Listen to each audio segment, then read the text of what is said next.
우리 오늘 성경 말씀은 요한복음 2장입니다. 요한복음 2장 1절로 11절 말씀입니다. 신약 성경 145쪽 요한복음 2장 1절로 11절 말씀입니다. 요한복음 2장 1절로 11절 말씀 한 절씩 번갈아 읽겠습니다.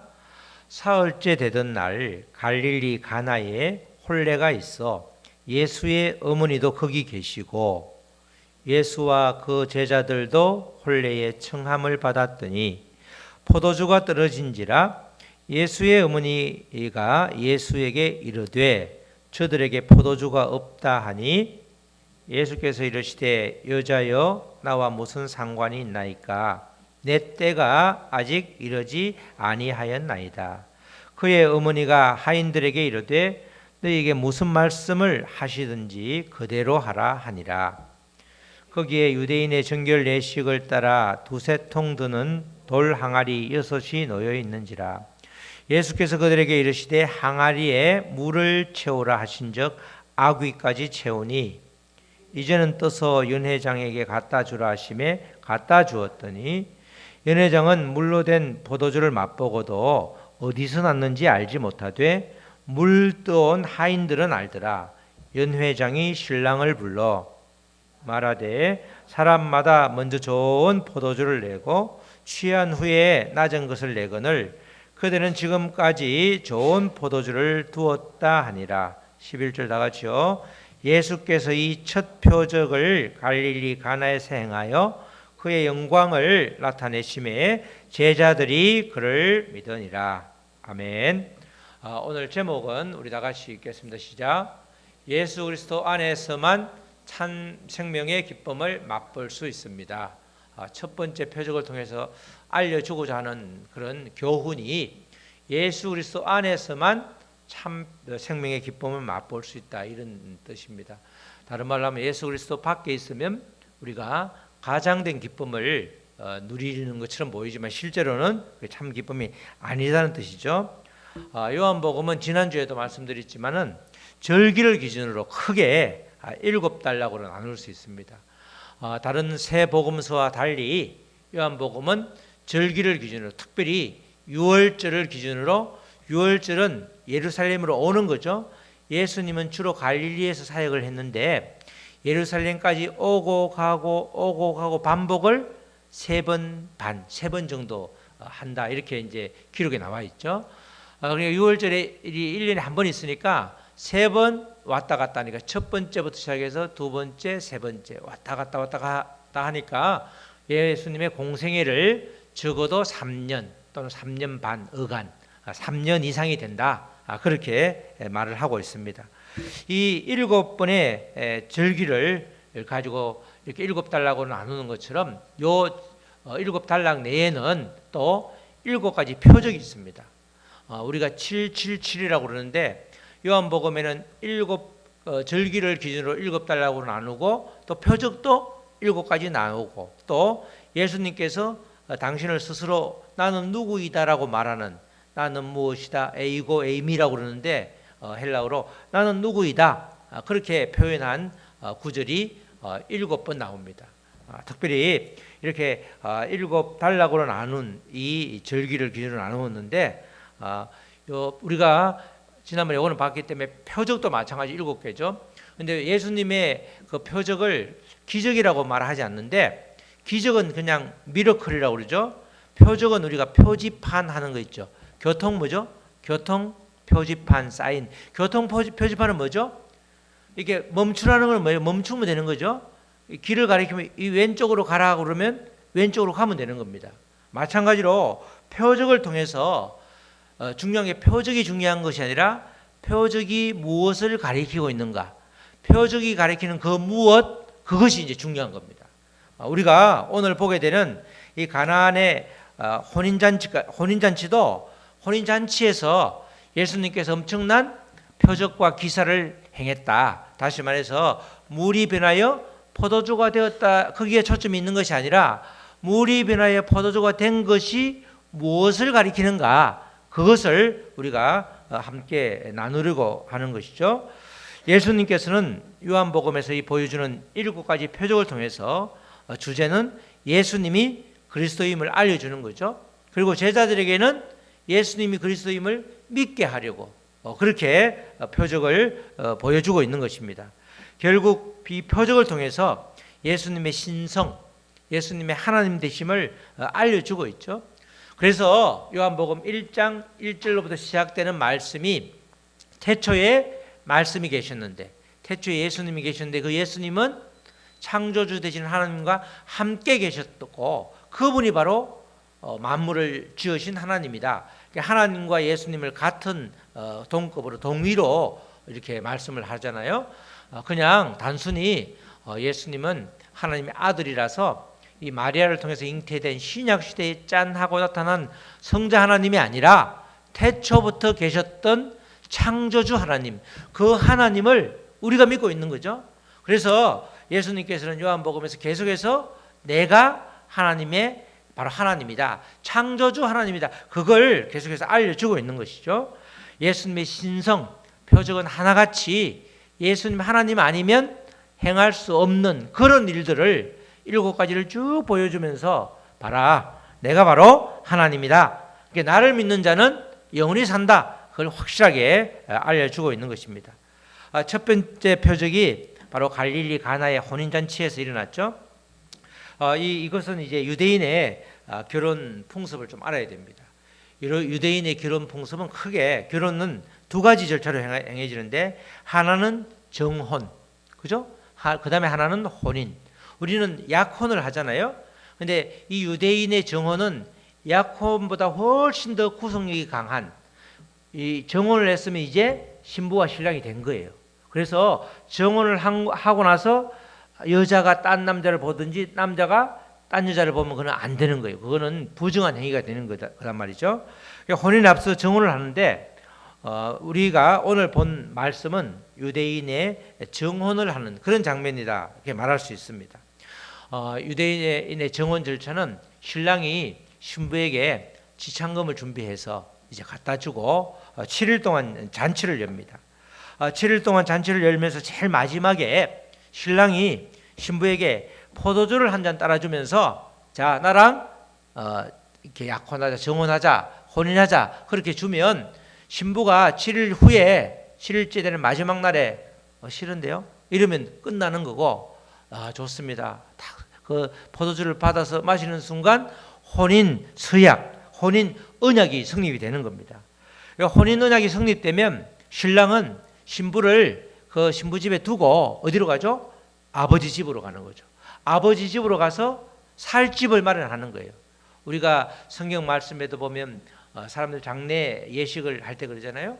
아버지 집에 준비하러 예수님께서 먼저 가셨는데 이제 그 집에 우리도 간다, 신부된 우리가 드디어 간다, 이렇게 표현을 하잖아요. 이런 정혼 절차에 나오는 그 이야기를 그대로 예수님께서 이렇게 원용해서 그렇게 표현을 해놓고 있는 거죠.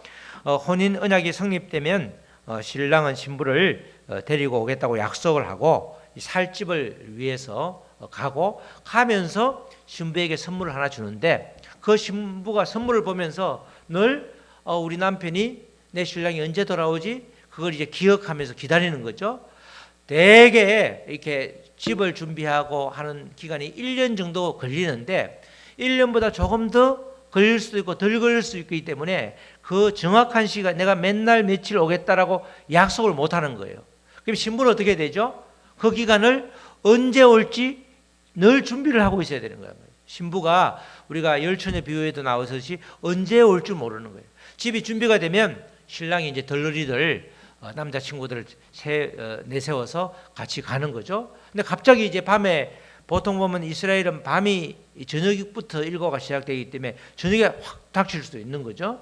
그렇게 이제 신부는 언제 신랑이 올지 맞이할 준비를 하고 있게 되는데, 이렇게 이제 정혼이 이루어지는 거예요. 정혼이. 지금 오늘 말씀은 보면 혼인 잔치를 하는데 포도주를 계속해서 마시다가 7일 동안 포도주를 마시는데 중간에 어떤 일이 벌어지죠? 바로 포도주가 떨어진 거예요. 이 포도주는 큰 기쁨을 상징하는 거예요. 포도주가 떨어졌다 이러면 이제 그 잔치에서 큰일 나는 거죠. 보통 일이 벌어지는 게 아닌 겁니다. 아주 긴급 사태가 벌어지는 거죠. 이렇게 아찔한 상황, 이 포도주가 떨어지는 아찔한 상황에서 바로 예수님이 이제 등장하게 되는 겁니다. 예수님께서 이 포도주가 떨어지는 아찔한 상황, 아무도 포도주가 떨어졌음을 알지 못하는 잔치의 주인공이 신랑 신부도 또 신부의 아버지, 그 정혼을 지금 주관하는 그 연회장도 아무도 모르고 지금 예수님의 어머니 마리아가 알았고 예수님도 그 사실을 알았고 그리고 나중에 이제 하인들도 그 사실을 알고 나머지는 전혀 모르는 그런 이제 형국이 일어나고 있는 것입니다. 포도주가 잔치 중간에 떨어지는 아찔한 상황을 우리 오늘 읽은 1절로 3절에서 말씀하죠. 사흘째 되던 날 갈릴리 가나에 혼례가 있어 예수님의 어머니도 거기 계시고 예수와 그 제자들도 혼례에 청함을 받았더니 손님으로 청함을 받은 거죠. 포도주가 떨어진지라 아주 엄청난 아주 위기가 있게 된 겁니다. 우리로 말하면 어쩔 방법이 없는 새로 담을 수도 없고 구해올 수도 없는 한계 상황이죠. 아주 엄청난 일이 벌어졌는데 그때 예수의 어머니가 예수에게 이르되 저들에게 포도주가 없다 하니 이렇게 알려주고 있죠. 이렇게 첫 표적은 포도주가 떨어졌을 때 첫 표적이 이제 시작되는 겁니다. 우리도 마찬가지죠. 우리의 삶에도 우리가 해결할 수 없는 한계에 직면했을 때 그때부터 주님이 일하시는 거죠. 지금처럼 이렇게 웬만한 병은 전부 다 병원에서 고칠 수 있는 병들은 왜냐하면 의술도 또 의사도 하나님이 준비해 놓은 사람들이기 때문에 고칠 수 있으면 이렇게 병원에 가서 고칠 수 있죠. 근데 병원에서 고칠 수 없을 때 어떻게 되죠? 그때는 이제 하나님밖에 없는 거란 말이죠. 하나님이 본격적으로 개입하는 것은 한계에 직면했을 때 그 한계에 직면하고 정말 나는 아무것도 할 수 없다. 내가 이 나한테 닥친 문제를 내가 해결할 수 없다고 내려놓을 때, 고백할 때, 그때 하나님이 일하신단 말이죠. 우리가 한계에 직면해서 내가 해결할 수 없음에도 불구하고 내가 해결하겠다고 계속해서 그냥 우기고 오만과 독선으로 나아가면 문제는 점점 미궁 속으로 빠지게 된단 말이죠. 그러기 때문에 이럴 때는 야 이게 내가 해결할 수 없네. 그걸 깨달았을 때는 미련함과 아집을 빨리 던져버리고 그 상황을 가지고 주님께 나아가는 것, 그게 최고의 해결책이 되는 겁니다.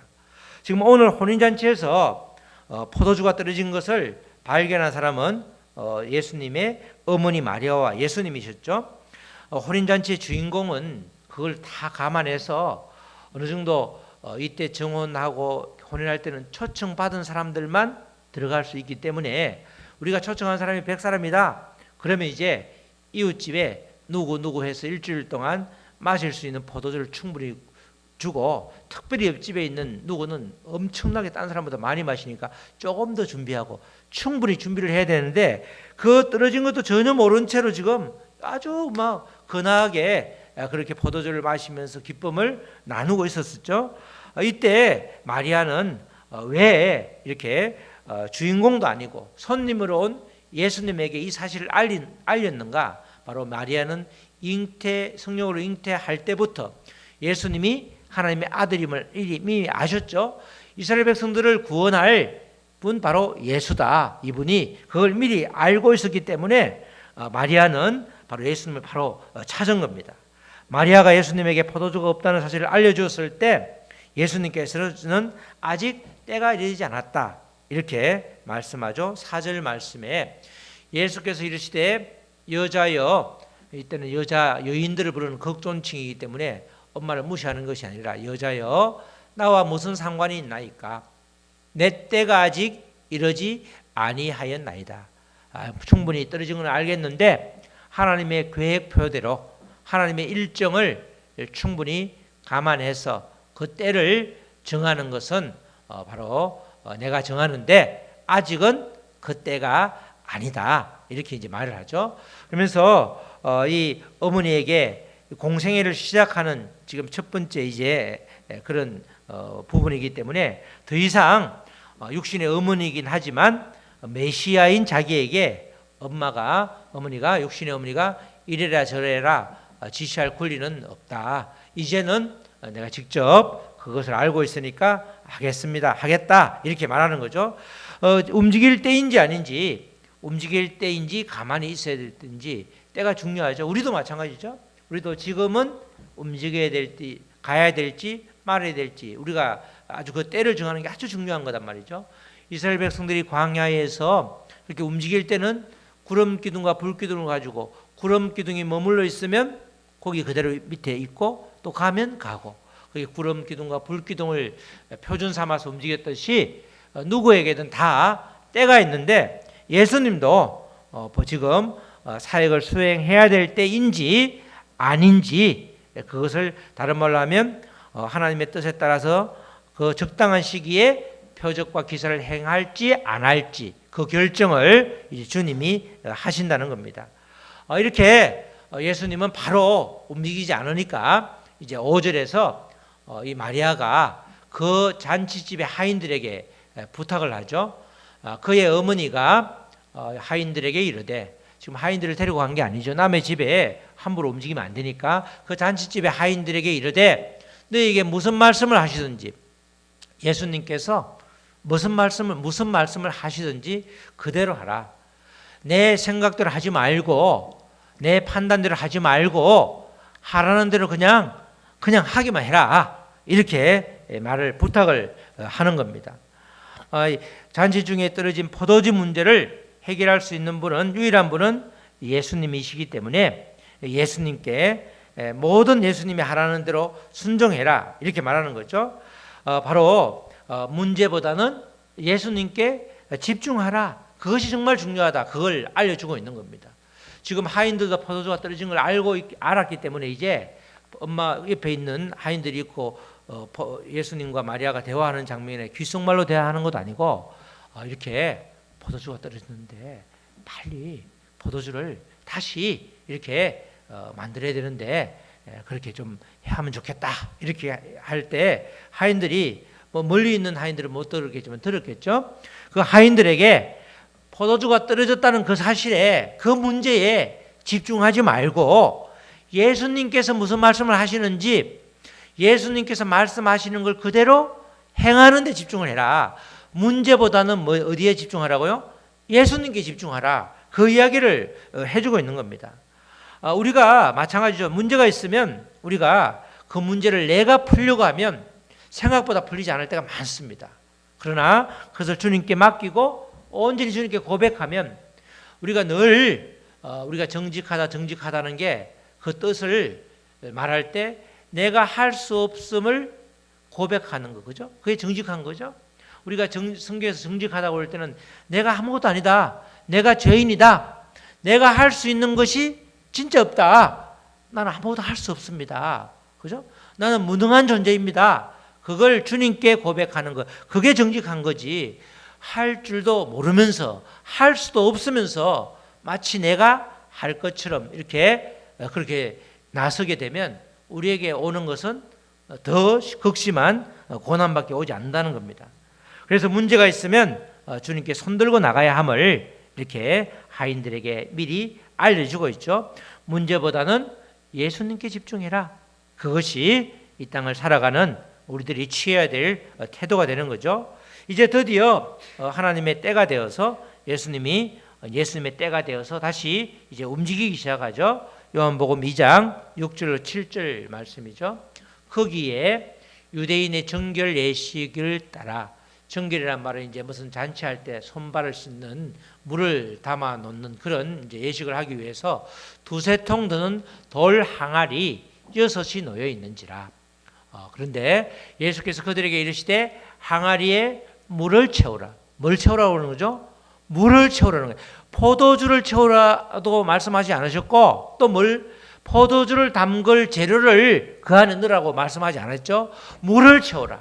미리 마리아가 이야기했죠. 뭐라고? 마리아가 예수님께서 하라고 하면 그걸 판단하지 말고 그대로 해라. 이걸 위해서 예수님께서 포도주를 갖다 채워라, 포도주를 담글 재료를 채워라 이렇게 하지 않고 그냥 물을 채워라 하신즉 아귀까지 채우니, 이렇게 되죠.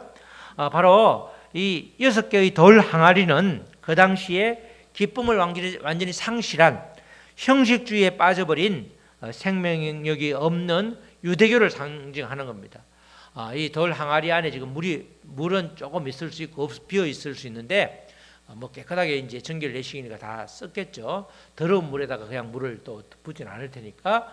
근데 이럴 때 지금 이 돌 항아리라는 것은 포도주가 담겨 있지 않기 때문에, 포도주는 참 기쁨을 상징하기 때문에 이 돌 항아리 자체는 기쁨하고 상관이 없는, 그러니까 형식주의에 빠진 바리새인들처럼 유대인들이 형식에 완전히 그렇게 얽매여 있다 보니까 생명하고는 전혀 담을 쌓은 그런 유대교를 이제 상징하는데, 그 안에 나중에 이제 포도주가 채워지는 거죠.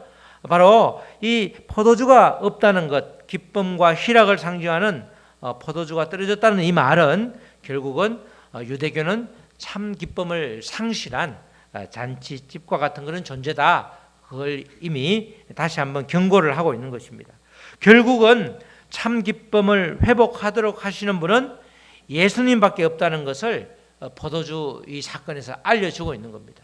예수님께서 물이 변화의 포도주가 되는 그 사건을 통해서 결국은 그 항아리에, 포도주하고 아무 상관이 없는 그 항아리 6에 포도주가 나중에는 가득 넘치는 것은 결국 예수님 안에 있을 때 참 생명, 기쁨이 샘솟듯 이렇게 일어날 수 있다. 그것을 보여주고 있는 것입니다.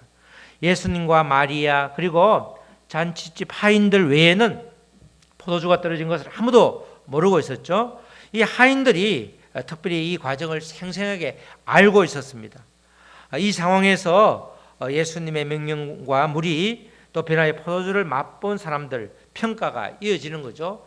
자, 이제는 8절로 10절, 이제는 떠서 연회장에게 갖다 주라 하심에 갖다 주었더니, 그죠?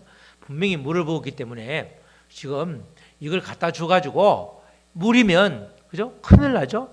왜냐하면 주인의 말을 듣지 않고 지금 그냥 이렇게 해가지고 갑자기 물을 떠다 주면 이거는 완전히 큰 일을 당할 텐데, 물을 연회장에 갖다 주라 하심에 갖다 주었더니 연회장은 물로 된 포도주를 맛보고도 어디서 났는지 알지 못하되, 이렇게 자기가 주인공, 자기가 그 연회의 주인공, 또 연회를 베푼 사람 주관자라고 해도 전혀 알지 못하는 아주 어리석음을 보여주고 있는 거죠. 포도주가 떨어진지도 모르는 그 연회장이 이게 맛을 보고 어디서 났는지 알지 못하되 물 떠온 하인들은 알고 있었죠. 연회장이 신랑을 불러서 말하되 사람마다 먼저 좋은 포도주를 내고 취한 후에 낮은 것을 내거늘. 연회장은 여기서 보니까 외부에서 이렇게 그 혼인 예식을 집례하는, 어찌 보면 뭐 그런 사람이라고 볼 수 있죠. 포도주를 내고 취한 후에 낮은 것을 내거늘. 맨 처음에는 맛있는 포도주를 내다가 취하면 감각이 마비되니까 모르니까 질 낮은 것을 내는데, 그대는 지금까지 좋은 포도주를 두었다 하니라. 그죠? 사실은 신랑은 잘 모르죠. 신랑 집이 아니니까 신부 집인데 이제 신랑한테 그렇게 칭찬을 하는 거죠. 이렇게 예수님께서는 하나님의 창조의 능력을 이 표적을 통해서 행하신 것입니다. 물이 포도주로 변하는 일이 일어났죠. 이미 포도주가 떨어진 것을 알고 정말 완전히 어찌 보면 망칠 뻔한 그 잔치집이 예수님의 표적으로 인해서 기쁨의 잔치로 회복된 것입니다. 예수님이 이처럼 이렇게 여러 가지 완전히 기쁨 없는, 생명이 없는 곳에 예수님이 들어가면, 예수님이 계시면 다시 생명이 피어오르는 그런 예수님의 모습을 볼 수 있는 거죠. 우리도 마찬가지잖아요. 우리도 예수님을 주인으로 고백하고 예수님을 우리 안에 온전히 모시면 정말 얼굴 다 상해서 빛이라고는 보이지 않던 사람이 피어오르는 걸 볼 수 있잖아요. 다 얼굴을 보면서 정말 예수를 잘 믿는 사람이다, 이렇게 우리는 말 안 해도 주변 사람이 말하는 것을 자주 우리가 보게 되는 것입니다. 물이 변하여 포도주가 된 이 표적을 알고 있는 사람은 정말 오직 예수님의 권위를 인정하고 순종한 하인들, 예수님과 마리아를 빼고는 예수님의 권위와 또 예수님의 명령에 순종한 하인들 말고는 아무도 몰랐습니다. 하인들에게 예수님은 포도주를 가져다가 부으라고 명하지도 않고 또 여러 가지 단순히 물만 채우라고 했는데, 그리고 포도를 찾고 있는 사람들에게 하인들은 술을 갖다 준 것이 아니고 자기들이 퍼부은 물을 갖다 준 것이죠. 거기에 눈으로 보면서 뭐 이렇게 뭐가 색깔이 약간 변할 수 있지만, 그렇지만 그들이 넣은 것은 분명히 물이었기 때문에 이 하인들이 행한 일은 어찌 보면 주인이 볼 때는 아주 큰 일입니다. 잘못하면 이들의 목숨도 날아갈 수 있는 그런 지금 일을 하고 있었죠. 예수님의 말씀에 순종한다는 것은 때로는 이런 것입니다. 정말 우리가 생각하는, 귀하게 생각하는 목숨까지도 위태로울 수 있는 거죠. 그렇지만 예수님께서 지켜주시면 오히려 그것이 완전한 그런 기쁨으로 바뀐다는 것을 알 수 있는 것입니다. 예수님이 행하신 표적을 경험한 사람은 어떤 사람인지 알 수 있는 거죠. 자신이 잔치의 주인공이라고 생각하면서 사는 사람도 예수님이 어떤 분인지 모르죠. 또 스스로 잔치의 주인이 되어서 이렇게 신랑 신부처럼 이런 사람도 사실은 이 예수님이 행한 표적을 경험하지 못했습니다. 오직 인생을 온전히 주님께 맡기면서 주님의 명령이 때로는 내 이성과 맞지 않을 때, 내 생각과 맞지 않을 때, 우리가 주님이 말씀하시는 게 때로는 불합리할 때가 있잖아요.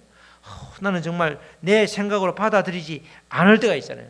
도저히 저 사람은 아무리 평생 넌 나한테 너무 큰 상처를 주었기 때문에 나는 저 사람 절대 용서할 수 없어, 이렇게 마음을 먹고 있을 때 기도하면 계속해서 그것 때문에 걸리는 거잖아요. 용서해라, 용서해라, 내가 너를 용서했지 않냐, 용서해라. 그 사람 지나가면 또 막 확 올라오는 거잖아요. 가다가도 용서하라고, 용서합니다, 이제 괜찮습니다, 정말 내가 형제 자매를 너무너무 미워했는데 진짜 이제 오해를 풀었습니다. 발걸음을 가다가도 다시 돌아오잖아요, 우리는. 그런데 그때 그럼에도 불구하고 그 명령에 나에게 손해가 올 것 같고 또 여러 가지 내 생각과 맞지 않아도 묵묵히 순종하게 되면 이 물이 변화의 포도주가 낸 이 표적을 우리가 경험하게 된다는 것입니다. 결국 이런 표적은 예수님이 메시아인 것을 나타내기 위함이고, 또 이 표적은 하나님의 영광을 드러내기 위한 것입니다. 표적은 믿음을 갖게 하기 위해서 베푸신 아주 하나님의 특별한 선물이 되는 거죠. 이런 표적을 통해서 결국은 하나님께 영광을, 예수님이 모든 영광을 정말 보여주고 또 제자들이 믿게 되었다는 것이죠. 2장 11절 말씀, 예수께서 이 첫 표적을 갈릴리 가나에서 행하여 그의 영광을 나타내시며, 예수님의 영광, 하나님의 영광을 나타내시며 제자들이 그를 믿으니라. 정말 우리와 함께한 이 예수님이, 우리와 함께 할 예수님이 이제 공생애를 시작하기 때문에 이 예수님이 바로 하나님의 아들이시구나, 이렇게 그들이 믿었다는 거죠. 이것도 왔다 갔다 했죠. 결국 나중에 가이사랴 빌립보에서 베드로가 이런 고백을 하잖아요. 내가 누구를 아느냐? 가이사랴 빌립보에 가보면, 그 도시에 가보면 신전이 그렇게 많습니다. 직접 가보니까 신전이 전부 다 벽면에 다 신정이, 염소가 위에는 뭐 염소 비슷하게 생기고 밑에는 사람이고 이런 신들을 다 이렇게 부조를 박아놨는데, 그 수많은 신들, 그리고 또 이 로마의 황제의 이렇게 신상도 마련해놨는데 그 앞에서 예수님이 묻잖아요. 내가 누구냐? 이렇게 사람들이 내가 누구라 하더냐? 이렇게 물으니까 뭐 누구는 엘리야, 누구는 누구라고 하는데, 그렇게 말하니까 예수님께서 그럼 너희들은 나를 누구라 하니? 내가 누구니? 이러니까 이제 예수님은 하나님의 아들이시요 살아계신 그리스도시다, 이렇게 말씀하잖아요. 바로 이런 맨 처음에 시작부터, 첫 번째 표적부터 하나님의 아들이심을, 또 하나님이심을 알려주었기 때문에 이 표적을 본 자들은 그렇게 고백하는 것이 당연할 텐데, 계속해서 예수님을 쫓아다니는 제자들이 내 생각과 그 하나님의, 예수님의 표적을 그대로, 내 생각을 싹 비우고 예수님의 표적을 받아들여야 되는데, 그때까지도 갈등이 계속되었다는 그런 뜻이 되겠습니다. 예수님의 이처럼 표적을 통해서 당신이 누구신가를 정확히 알려주고 계시며 제자들에게 하나님의 영광을 나타내심으로 그들이 예수님을 믿게 만들었습니다. 결국 이 물이 변하여 포도주가 된 이 표적, 표지, 사인은 그죠? 바로 가리키는 게 예수님의 신성, 예수님의 하나님 되심을 증거하기 위해서 이걸 보여준 겁니다. 그리고 내 생각, 그죠? 내가 생각한 내 이성의 판단을 다 믿지 마라. 때로는 그 판단과 어긋나더라도 누가 잔치에 그 항아리에, 그죠? 손을 씻고 하는 항아리에 포도주병도 아니고 항아리에 뭘 포도주를 넣으라고 해도 아우 좀 그림직하다 이럴 텐데 거기다 물을 넣으라고 하니까 포도주가 떨어지는데 물을 넣으라고 하니까 웬만한 사람들은, 그죠? 왜 이걸 넣으라고 하냐?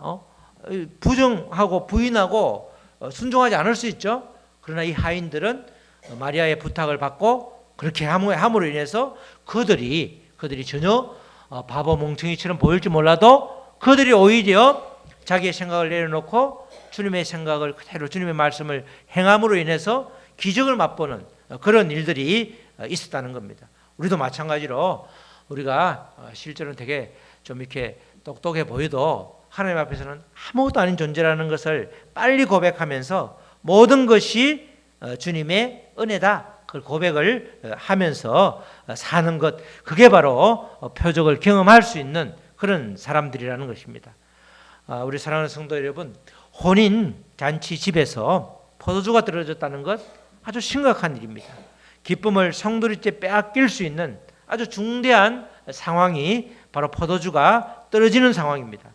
그런데 예수님께서 그 자리에 계셔서 물을 포도주로 만드는 표적을 행하셨죠. 형식주의에 빠지 이미 기쁨을 잃어버린 유대교가 답이 아님을 보여주고 있습니다. 이 예수님 당시에 이 사복음서가 기록된 이 당시에는 계속해서 로마의 박해와 유대교의 핍박이 계속해서 증가하고 있었기 때문에 그렇게 진리라고 하는 유대교 답이 아니다. 이미 기쁨을 잃어버린 유대교이기 때문에 답이 아니다. 그걸 알려주고 있죠. 문제가 아니라 예수 그리스도께 집중할 때 그분이 진정한 기쁨을 주신다는 겁니다. 참 생명의 기쁨은 그래서 예수 그리스도 안에 있을 때만 가능하다. 그것을 오늘 가나의 혼인잔치 물이 포도주로 되는 변하는 이 표적을 통해서 알려주고 있는 겁니다. 이 표적이 가리키는 바로 결국 지향점은 바로 오직 예수 그리스도인 것입니다. 우리 모두 예수 그리스도 안에 있을 때에 참 생명의 기쁨을 맛볼 수 있다는 이 주님의 말씀을 우리 마음에 새기면서 정말 날마다 기쁨 충만한 믿음의 여정이 되시기를 주님의 이름으로 축복합니다. 아멘. 우리 찬양하시고 우리 말씀 붙들고 기도하시겠습니다. 내가 주인 삼은 모든 것 내려놓고, 오늘 주신 말씀처럼 정말 물이 변화의 포도주가 되었다는 그 표적, 그 사건은 그냥 단순히 예수님께서 행하신 하나의 사건이 아니라 예수 그리스도 안에 있을 때에 예수 그리스도 안에서만 그 포도주라고 하는 참 기쁨을 맛볼 수 있다는 것입니다. 하나님, 우리도 앞으로 남은 허락한 인생 동안 온전히 예수 그리스도 안에서만 참 생명의 기쁨이 있다는 것을 고백하면서 그렇게 그 생명수를 맛보는 우리가 되게 하여 주시옵소서. 다 같이 소리내어서 잠시 기도하겠습니다. 하나님 아버지 감사합니다. 정말 갈릴리 가나에서 아버지 혼인잔치가 있을 때에 그 정혼 사건에서 일주일간 정말 아버지여 초청된 분들에게 포도주로 아버지 정말 잔치를 베풀었는데 포도주가 떨어지는 아버지 기막힌 일이 벌어졌습니다. 바로 그것은 우리가 맛을 수 있는, 우리가 인생을 살면서 우리가 겪을 수 있는 한계 상황, 내가 할 수 있는 상황, 내가 할 수 없는 상황을 말하는 것입니다. 그럴 때 우리가 내 고집과 내 주장과 내 이성에 따라서 움직이는 것이 아니라 온전히 주님께 맡기고 그 문제를 보는 게 아니라 문제를 해결할 주님께 집중하면서 나아갈 때에 주님께서는 우리에게 도움을 주시고 아버지 진정한 기쁨을 주시고 다시 아버지 빈 항아리에 포도주를 채워주시는, 물을 채웠을 때 포도주로 변하게 되는 놀라운 역사가 아버지 하나님이 살아계심을 우리에게 알려주는 그런 사건이 일어나게 되는 것입니다. 내가 바로 이 사건에, 이 표적을 아버지 믿고 나아갈 때 정말 아버지 어떻게 살아야 되는지, 우리가 아버지 수많은 문제를 부딪힐 때 문제보다 주님에 집중하는 우리의 믿음을 허락하여 주시옵소서. 그리하여 정말 예수 그리스도 안에서만 참 생명의 기쁨이 있다는 것을 맛볼 수 있다는 것을 깨닫고 온전히 주 안에 머무는 우리가 될 수 있도록 도와주시옵소서. 하나님 아버지 감사합니다. 예수 그리스도 안에서만 참 생명의 기쁨을 맛볼 수 있습니다. 정말 우리가 나의 생각 또 나의 여러 가지 아버지 경험을 내려놓게 하시고 온전히 아버지 한계 상황에 직면했을 때, 문제를 증명했을 때 문제 너머에서 모든 해결자 되시는 우리 주님을 바라볼 수 있도록 주여 도와주시옵소서. 하루하루 살아갈 때에 우리는 수많은 문제들을 만나고 또 인생을 살아갈 때 수많은 한계 상황을 맞이할 때 그때마다 주님이 이제 일하심을 고백하며 빨리 주님께 나아가는, 주님께 모든 걸 던지고 맡기는 내 이성을 초월한 그 주님을 신뢰함으로 나아가는 우리 될 수 있도록 도와주시옵소서. 감사하며 예수님의 이름으로 기도드렸습니다. 아멘.